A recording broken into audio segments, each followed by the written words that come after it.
विद्युत आवेश तथा क्षेत्र, ये पहला चैप्टर है। और उसका पहला प्रश्न जो कि आपके एग्जाम में 100% लिख लो कि ये पेपर में आएगा ही आएगा, इसको कोई रोक नहीं सकता, इतना बता देता हूं। इसको कोई नहीं रोकेगा, ये तो आपके एग्जाम में आना तय है। क्या है प्रश्न? प्रश्न यह है कि विद्युत बल संबंधी कूलाम का नियम क्या है। यह प्रश्न आपके एग्जाम में आना फिक्स है। तो विद्युत बल संबंधी कूलाम का नियम क्या है, कैसे लिखोगे? क्या कहता है कूलाम का नियम कि इस नियम के अनुसार दो बिंदु आवेशों के बीच लगने वाला बल उनके गुणनफल के अनुक्रमानुपाती तथा उनके बीच की दूरी के वर्ग के व्युत्क्रमानुपाती होता है। मैं बिल्कुल डिटेल में समझाने वाला हूं। जैसे अगर मान लीजिए कि मैं यहां पे एक आवेश ले लेता हूं Q1, यह आवेश Q1 है, और एक आवेश में यहां बिंदु ले लेता हूं जो कि यह आवेश Q2 है, और यह उनकी बीच की क्या है, दूरी है। ठीक है, और उनकी बीच की दूरी को मैं डिनोट कर देता हूं यहां R से। किससे कर देता हूं? स्मॉल r से।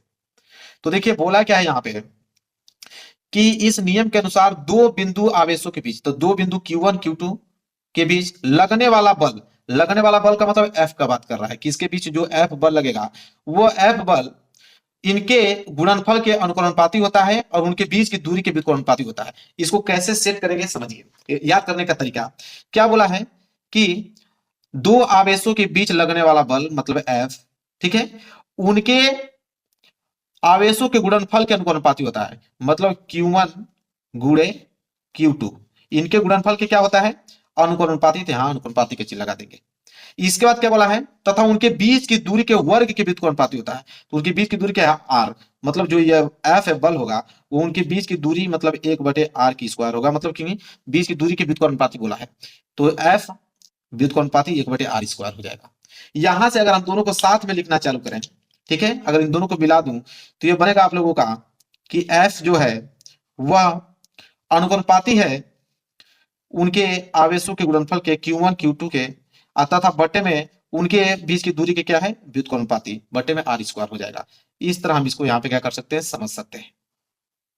ठीक है, और इसको हम लोग कैसे लिखेंगे, अगर यहां पे मैं इस चिन्ह को हटाऊं, अनुक्रमानुपाती वाले चिन्ह को हटाऊं, तो इसको हम लोग लिखेंगे कि F बराबर, अगर अनुक्रमानुपाती का चिन्ह हटाऊंगा तो यहां पे आएगा 1/4 पाई एप्सिलॉन नॉट इंटू में Q1 इंटू Q2 बटे में R स्क्वायर।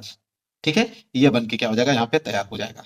तो इस तरह हम लोग पूरा अच्छे तरीके से इसको समझ सकते हैं। और एक चीज और मैं डिटेल में बता दूं कि यहाँ पे 1/4 पाई एप्सिलॉन नॉट का मान कितना होता है, 9 गुणे 10⁻⁹।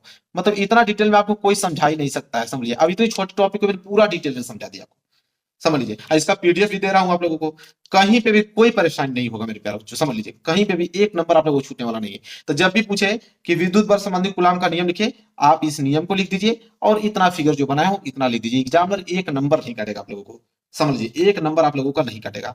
चलिए, यह पहला प्रश्न क्लियर हुआ और ये गारंटी है कि आएगा, इसको कोई रोकने वाला नहीं है।